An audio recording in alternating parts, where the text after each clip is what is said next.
Темата на денешната проповед е крштевањето не е опција, туку е заповед од Господ Исус Христос. Браќи и сестри, денеска зборуваме за нешто кој што е многу важно. Не зборуваме за религиозна форма која што човек може да избере, а може и да ја прескокне. Туку зборуваме за момент кој што прави јасна, длабока и неповратна линија помеѓу старото и новото. Зборуваме за крштевањето. Многумина го слушнале овој збор, многумина можеби биле присутни на кога некој се крштевал, но малкумина навистина ја разбрале суштината на крштевањето и неговата тежина, и неговата длабочина, и неговото место во Божиот план за спасение на човештвото. Од самиот почеток мора да поставиме темел кој што не може никако и не смее да се помести. А тоа е крштевањето, браќи и сестри, не е опција, туку тоа е заповед од Господ Исус Христос. Тоа е нешто што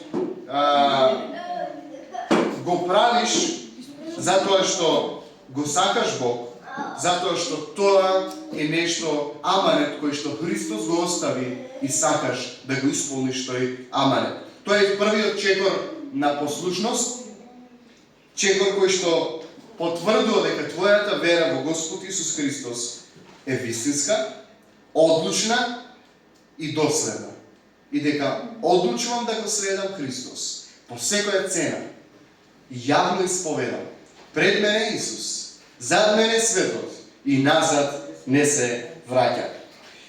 Кога Господ Исус Христос ги испраќаше учениците, тој не им даде простор тие да одлучат дали ќе ги крстат луѓето, туку им заповеда, им даде јасна и авторитетна насока, кој што вели во Мати 28:19, сите што ги носите вашите Библии, ве охрабрувам да отворите да прочитате.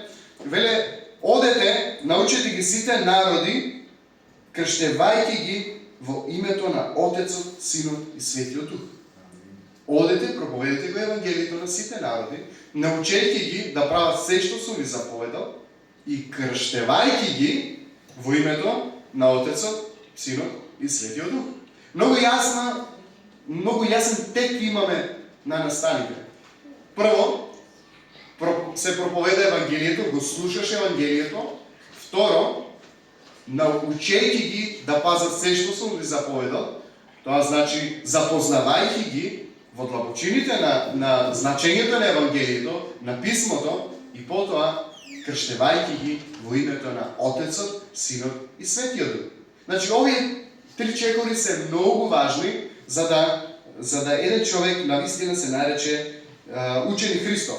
Ова не е предлог, ова не е препорака, не вели важно е да поверуваш, а ако сакате, можете да се крстите. За жал има црквени правци кои што знаат и тоа да го кажат, некои цркви кои што велат, па најважна е верата во Исус. Ама да, ние не рековме дека не е важна, таа е апсолутно важна. Ама исто толку е важно и крштевањето. Зошто? Затоа што крштевањето е послушност. Каква е верата во Исус Христос? Црстата вера во Исус Христос без послушност. Мртва. Јаков тоа ни го кажува. Вели, верата без дела е мртва вера. Вера без послушност, каква вера е тоа? Тоа е мртва вера. Бог јасно заповедал. Поверувај во Господ Исус Христос и крштевај се. Не ако сакаш, не ако можеш, туку заповедал, крштевај се.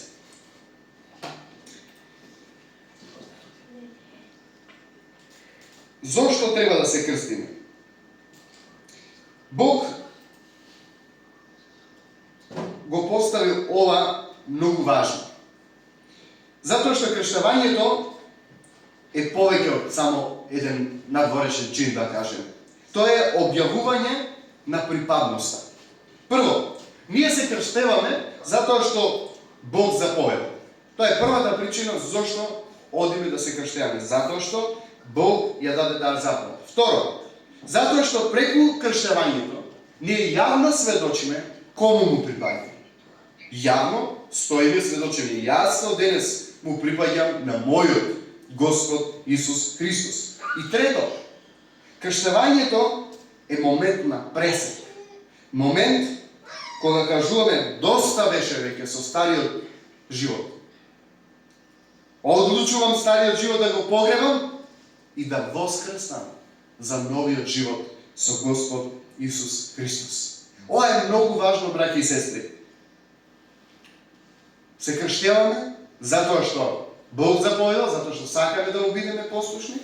Второ, затоа што сакаме да дадеме јавна исповед на верата. Крштевањето е јавна исповед на верата. Тоа е како во брак. Двајца се сакаат.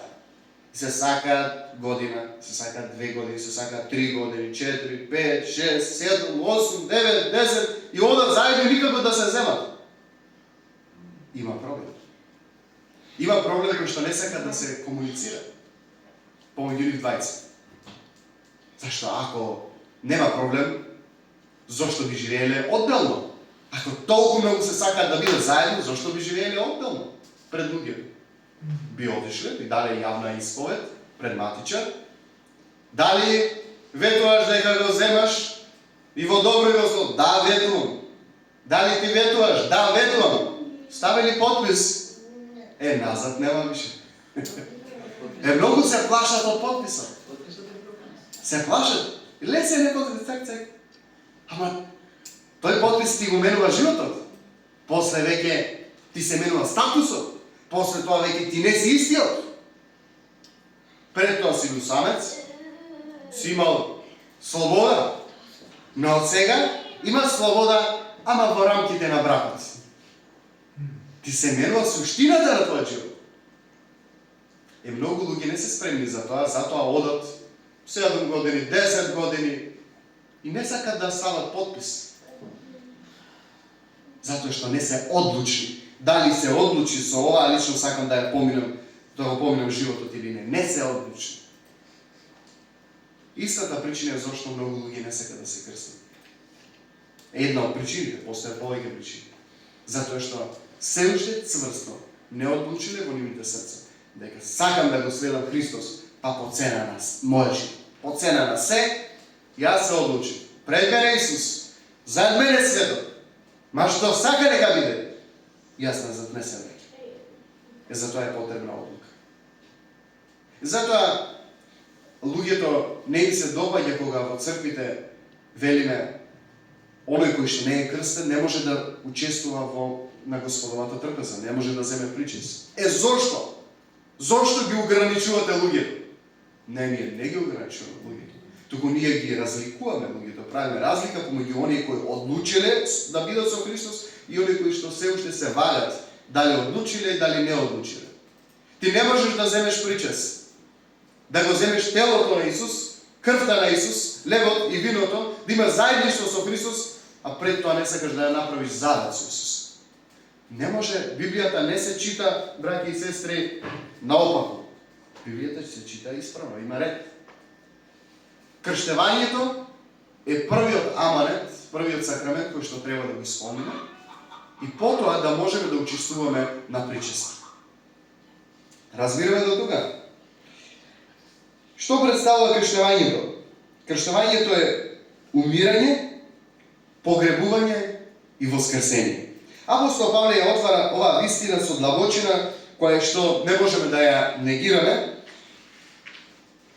И вели вака, кога човек влегува во водата, тоа не е случаен момент. Тоа е чин со 3 јасни фази. Кога влегуваш во водата, првата фаза е, кога влегуваш во водата, стапнуваш во водата, ти умираш тука со Христос. Тоа значи дека стариот човек тука завршува. Старите навики, старите гревови, старите верувања, старите идентитети што не се од Бог, тука умираат, во водата. Кога си под водата, кога те спуштаат, ти се погребуваш. Погребот значи крај. Погребот значи нешто од кое нема назад. Тој е момент кога старото се остава зад себе, некако нешто кое што ќе доеш повторно после некој време да го земеш, туку си го погребал и завршено. Тоа веќе не може повторно да излезе. Тука ставаш крај на стариот човек. Го погребуваш заедно со Христос. Кога излегуваш од водата, ти воскреснуваш. И тоа не е подобрена, апдейтирана верзија од себе си, туку тоа е нов човек. Воскреснуваш за нов човек, за нов живот со Христос, со нов идентитет, со нов почеток, со нов живот во заедништво со живиот Бог. Тоа е многу важно да го разбереме. Затоа апостол Павле вели, ако со Христа сме умреле, со Христа сме воскреснеле, со Христос и ќе живееме. Ама многу луѓе сакаат да живеат со Христос, ама не сакаат да умрат со Христос. Епа, браќи и сестри, без смрт нема воскресение. Ако не умре старото, не може да воскресне новото за живот со Господ Исус Христос. Ама колку год сакали, колку год биле религиозни, колку год во очите на луѓето би биле побожни луѓе, секоја недела одат во црква, секоја недела се молат. Ама без тоа.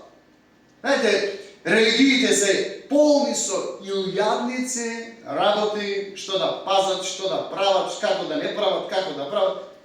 Ма Христос не оптовари со милион работи, што да правим, што да не правим. 2 работи ни даде. И тоа ни е тешко да го направиме. Кои се тие 2 работи? Кршевајте се, откако ќе помрувате, и второто, правете го вели ова за мој спомен, зборувајте за причиста. 2 аманета ни даде. И тие не можеме да ги исполниме. Тоа е срамота. Тоа зборува каде е нашето срце, каде е нашата вера во Господ Исус Христос. Го љубиме или не го љубиме? Одлучивме да го следиме или не одлучивме да го следиме? Стоиме или се клатиме? Ова бара цврста одлука, браќи и сестри. Затоа Исус, кога читаме Новиот Завет, он беше директен. Не велеше, ама некој вака, може би ќе се спаси некој. Не, он беше јасен. Става ли некој раката на ралото? Не може да гледа веќе назад. Одлучиш ли да го следиш Христос? Тоа бара одлука, не се враќам веќе назад. А таа одлука е донесувана кога се крштеваме. Се крштеваме веќе, крај. Не се вртам назад. Ако се завртам назад, ако се уште сакам да бидам со Христос, ама и да се вртам назад во светот, Исус вели не си достоен за мене. Ама, да, Бог е јасен. Оне кој што се сомнева, вели, е сличен на морски бранков, ветерот го издига, де ваму, де таму, тој не постојан. Таквиот не може да биде во Царството Божие. Бог сака одлучни луѓе. Апостолите разбраа оваа лекција. Затоа животите ги дадоа за Евангелие. Затоа што најправилно они отидоа и се крштеваа. Они со крштевањето веќе кажа, да, ние знаеме што не чека. И сме спремни да платиме секоја цена. Ако љубиме Христос, со љубов ќе ја платиме таа цена. И ја платиме. Сите апостоли умреа со маченичка смрт. Браќи и сестри, верата во Исус бара послушност, бара одлучност. Не само верувам, ама не сакам да го слушам. Тоа е еднаква на мртва вера. Верата без дела не те спасува. Крштевањето, браќи и сестри, е мост кој што треба да го запалиме. Крштевањето представува мост кој што го палиме во нашиот живот. Замислете човек кој што бега од темнина, од робство, од стар живот, кој што го уништува и доаѓа до мост и преминува на другата страна. Пред него има нова земја, има нов почеток, но зад него се уште стои мостот.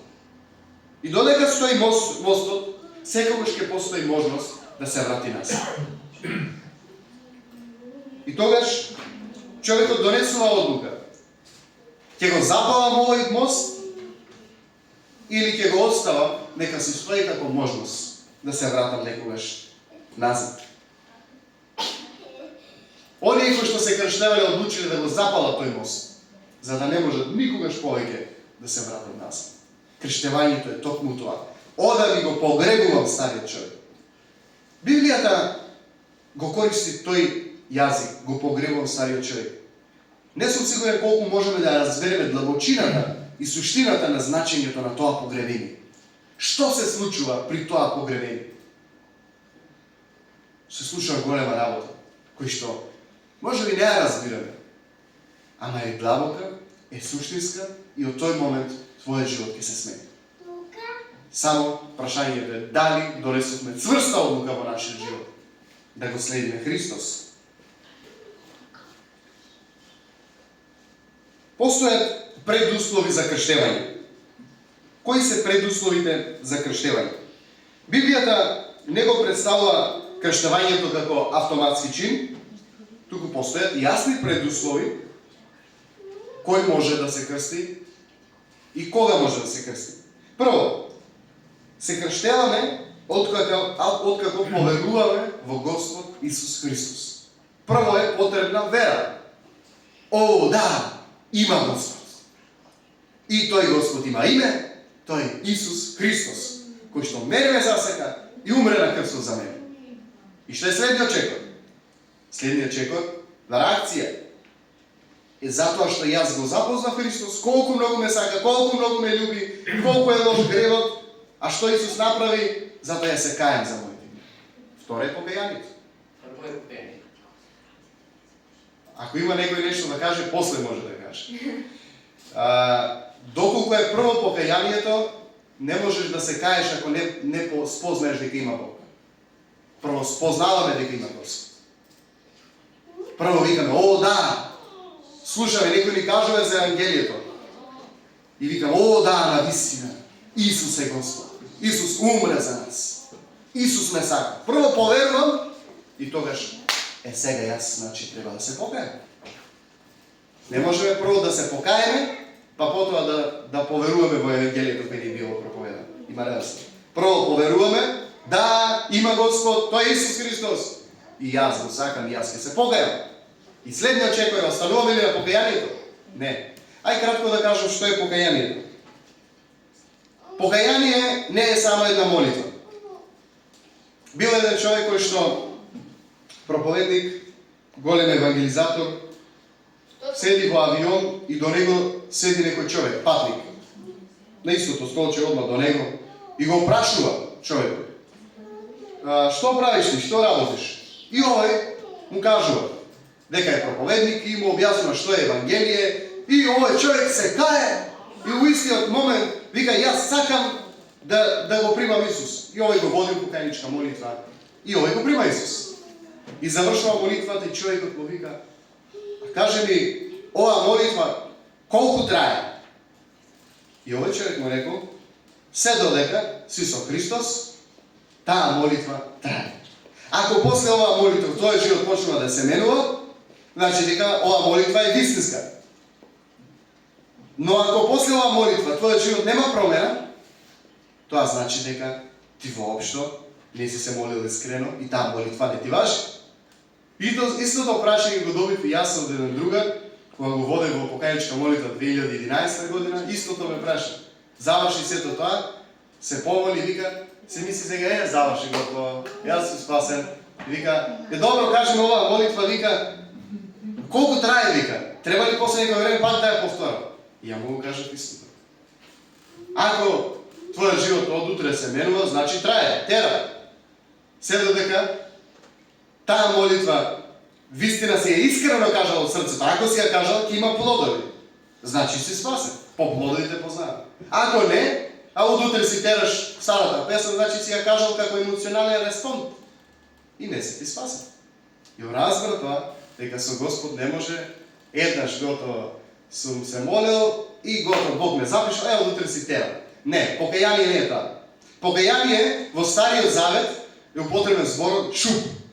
Шуб значи свртување. Не за 360 степена. Пак ме стара. Не, свртување за 180 степена свртување кон Христос. Тоа значи, му вртам грб на гревот, а се свртувам кон Христос. Тоа е покаяние. Оставам старите навики. Лажење ли било, крадење ли, блудство ли, ги оставам и вртам грб на нив и се свртувам кон Христос. Тоа е покаяние. Во Новиот Завет за зборчето покаяние е употребен кој збор на грчки? Метаноја. Што значи метаноја? Промена на умот. Промена на оперативниот систем. Промена на софтверот. Бришиме тој софтвер и инсталираме нов. Ако некој човек се покае, треба да се сврти од гревот и треба да изврши промена на мисловниот процес.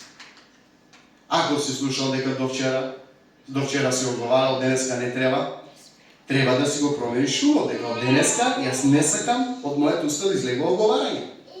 Не сакам од мојот уста веќе излегува лажење. Не сакам во моите мисли да мислам, леле колку тој ме повредил, леле колку таа ме повредил, знам дека тој пат води кон неопростување. Го менувам мисловниот процес.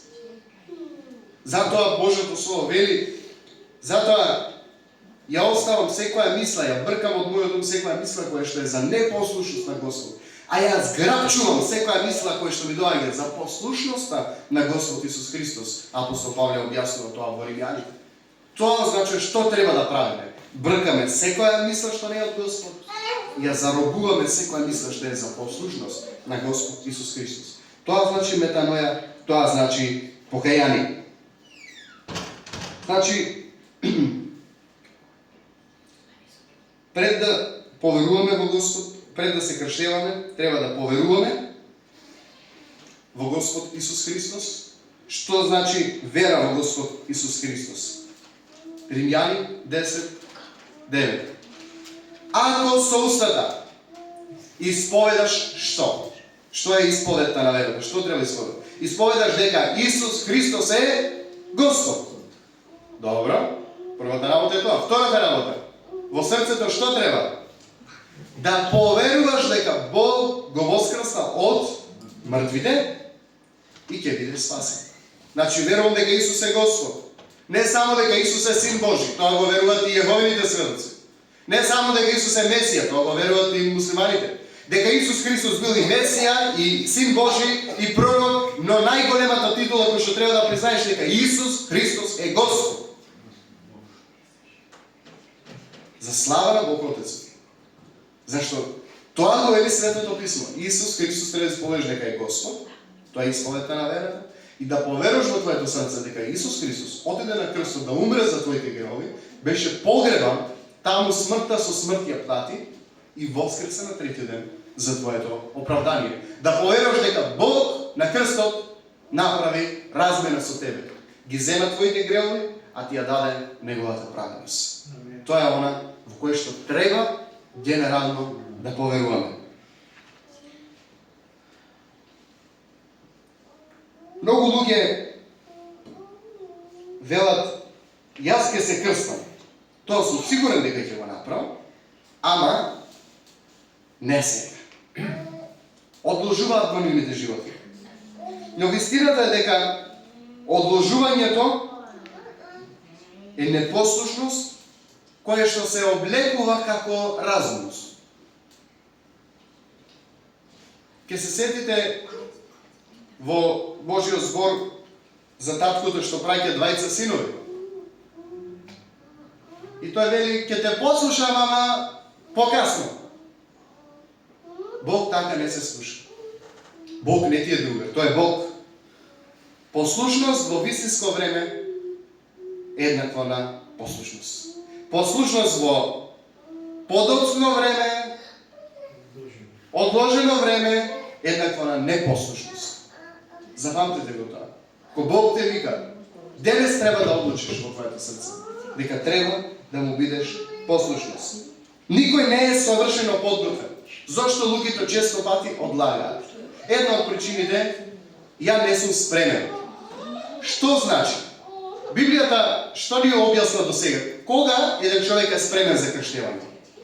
Откако ќе поверува во Господ, откако ќе се покае за неговите гревови и е спремен да се крсти. Чекој 1 поверува, чекој 2 се покае, тој е спремен дека.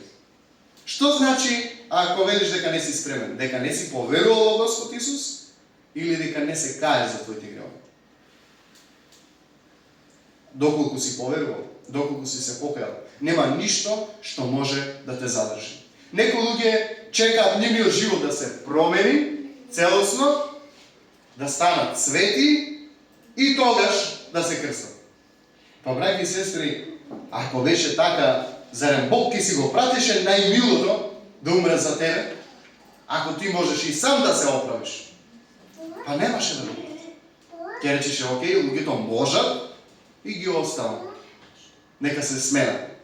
Ама бидејќи Бог виде дека човекот сам од себе не може да се промени, дека му е потребна жртва заменска, Христос да ги плати твоите и моите гревови. Затоа Бог го прати своето најмило, Исус Христос, да умре на место моите и твоите гревови, да ги земе на себе. Затоа не мисли ќе стана подобар. Никогаш нема да бидеш подобар од тоа што си денес. Затоа што Словото Божјо вели најчистата човекова праведност во Исаија е како највалканата крпа пред Божите очи. Замислите, валкана крпа до кој што не сакаш, вака не сакаш да ја фатиш. Е таква е твојата најчиста, најсвета праведност, надвор од Христовата праведност. Затоа не ти треба твојата праведност. Ти треба Христовата праведност. А процесот на осветување е нешто кое што самото име ти кажува е процес. Потребно е. Додека си жив, ние се менуваме. Бог ни вели, бидете свети, зашто и јас сум свет. Повикани сме на осветување, на трансформирање во слика на Христос. Ама тоа не се случува вака, но тоа нешто има почеток. А почетокот е при крштевањето. Сакаш да започнеш процес на осветување? Сам не можеш.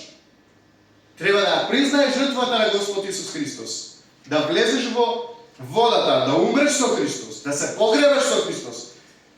Кога ќе излезеш од водата, ти ќе воскреснеш со Христос. И тек тогаш ќе започнеш да го одиш патот на осветувањето, затоа што тогаш ти си признал дека Исус Христос е Господ, си признал дека умрел и воскреснал, и тогаш Бог ќе ти даде сила да се менуваш.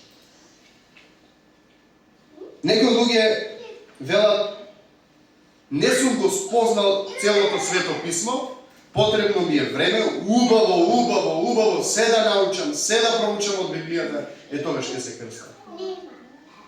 Браќи и сестри, помеѓу нас тука има некои, јас сум 22 години во верата, некои има и 32, некои има и 42 години во верата. Ма ден денеска, ако прашате и пастор Тале, има работи кои што ги мисли. Размислува како е ова, па поврзува стихови, па ден денеска размислува на Словото Божјо, некои работи ни се нејасни. Ден денеска јас кога читам, секој утро кога читам, јас имам место кај што запишувам работи кои што не ми се јасни и се молам и истражувам после барам ден денеска. Затоа што Божјото Слово не е лектира, ја проучивме и готово. Можеме сега да напишеме критички осврт на делото. Библијата е живо Слово Божје. И секој читање, ти имаш нови работи кои ги учиш. Што е доволно да знаеш за да се крстиш? Доволно да знаеш дека Исус Христос е Бог, кој се отелотвори, кој слезе на крстот, умре за твоите гревови, живееше совршен живот кој што ти не можеше да го живееш, ги плати твоите гревови, умре, беше ставен во гроб, таму смртта со смрт ја победи, воскресе на третиот ден за твоето оправдание. Толку да запознаеш основните работи дека Бог е троедин Бог, Отец, Син и Свети Дух. Толку. Останатите работи ќе ги учиш. Пред тебе имаш време да учиш цел живот.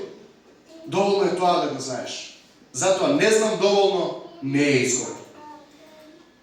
Ако читаме во Библијата, ќе не видиме на луѓе кои што не знае доволно.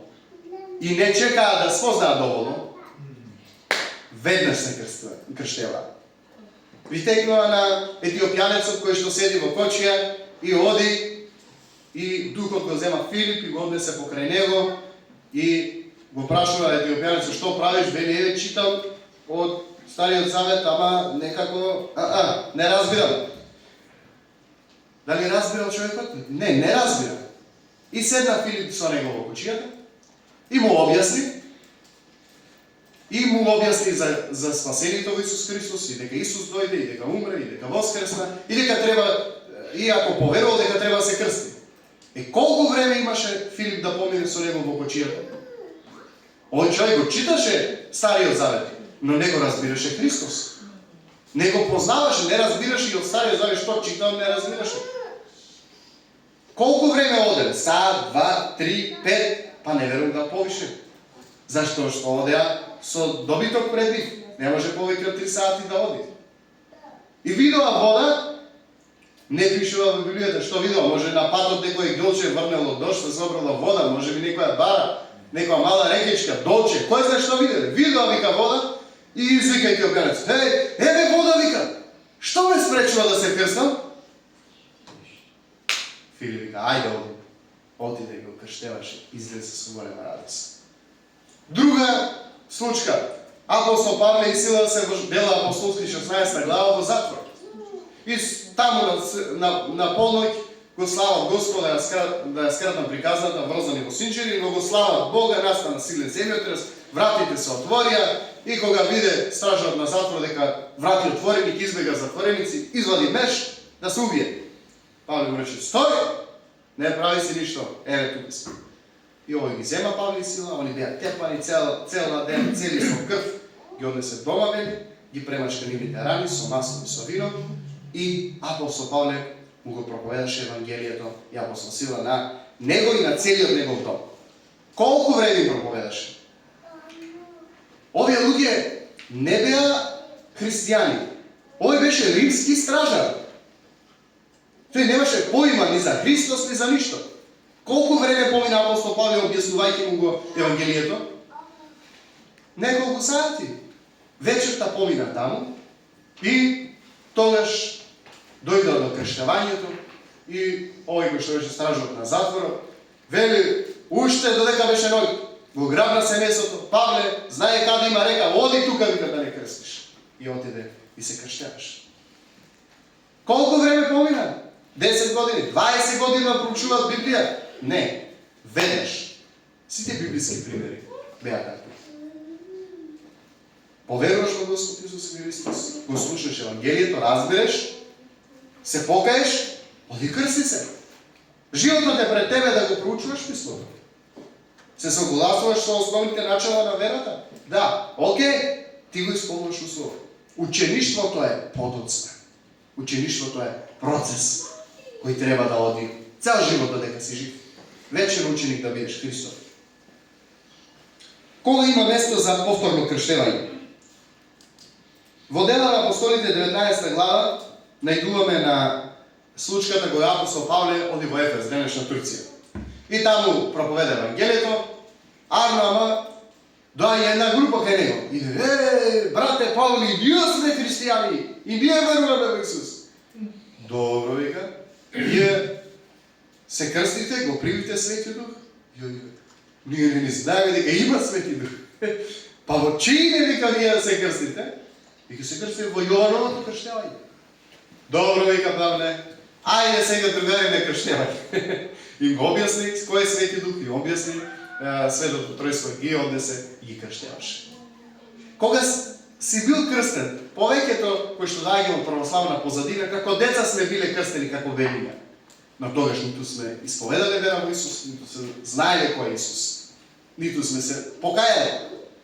Затоа тоа крштевање не е валидно крштевање. И затоа е потребно повторно да се крштеваме. Крштевањето што представува? Крштевањето представува влез во телото Христово и ни дава право да учествуваме на Господовата трпеза. Божјото Божјото Слово ни објаснува дека црквата е телото Христово. Ти не можеш најпрви да земеш учество во крвта Христова и да јадеш од лебо телото Христово пред да се крстиш. Не оди, претходно го рековме тоа. Најпрви, доколку сакаш да бидеш препознаен како брат во црквата, сестра во црквата и да учествуваш во животот на црквата, има ред. Првата работа е треба да се крстиш, а потоа да учествуваш во целокупниот живот на црквата, да учествуваш на Господовата трпеза, во причеста, да учествуваш во служењето, во славењето, во проповедањето, во било која служба во црквата, најпрвен треба да бидеш крстен за да бидеш препознаен како брат или сестра во Христа. Затоа ни останува сега прашање кое што е лично и кое што секој треба да го одговори во своето срце. А тоа е, слушајќи го сето ова, што те држи, што те спречува да се крстиш? Дали е тоа срам? Што ќе речат луѓето? Христос рече кој се срами од мене, и јас ќе се срамам од него. Дали е тоа страв? Христос рече кој сака да го спаси својот живот, ќе го изгуби. А кој ќе го изгуби својот живот заради мене и благовестието, ќе го најде. Дали се тоа навики? Грешни навики од кои не сакаме да се откажеме? Божјото Слово е јасно. Мораш да го погребаш старото, за да може ново да воскресне. Дали е тоа минато? Христос може се да опрости и се да отргне од тебе, да ти даде нова иднина. Што те спречува да се крстиш? Таа работа те спречува да чекаш со Господа. Затоа, браќи и сестри, оваа порака не е за размислување, не ви дава материјал за размислување, тука е повик за послушност кон Господ Исус Христос. Ако денес веруваш во Исус Христос, тогаш не го одложувај чекорот што писмото природно го следи после верата во Исус Христос, а тоа е крштевањето. Затоа што во Библијата, верата никогаш не останува сама. Таа секогаш е придржувана со цврста одлука и послушност. Верата што се раѓа во срцето, се изразува надворечно преку послушност во животот. Крштевањето, тоа не представува крај на твоето патување со Бог, туку почеток на твојот нов живот во Христос. Тоа е момент кога јавно и свесно кажуваш: јас му припаѓам на Христос. Јас сум негов и тоа е мој. Тоа е момент на пресек, кога старото го оставуваш зад себе и новото почнува пред тебе. Новиот живот со Господ Исус Христос. Затоа денес, ова не е само информација која што ја слушаш, туку вистина на која треба да одговориш. Ако Бог веќе ти зборува во твоето срце, тогаш не го одложувај чекорот што веќе го разбираш. Затоа што вистината не се одложува, таа се послушува. Божјото Слово вели: еве сега е благопријатното време, сега е денот на спасението. Не одложувај за утре. Не некогаш, туку денес е твојот ден за спасение. Доколку донесеш цврста одлука во твојот живот, да ја круисаш твојата вера со крштевање. Денес Бог те повикува да го направиш чекорот, да го оставиш старото, да го погребеш, за да можеш да воскреснеш, да одиш напред во новиот живот со Господ Исус Христос. Амин. Ја завршиме со молитва.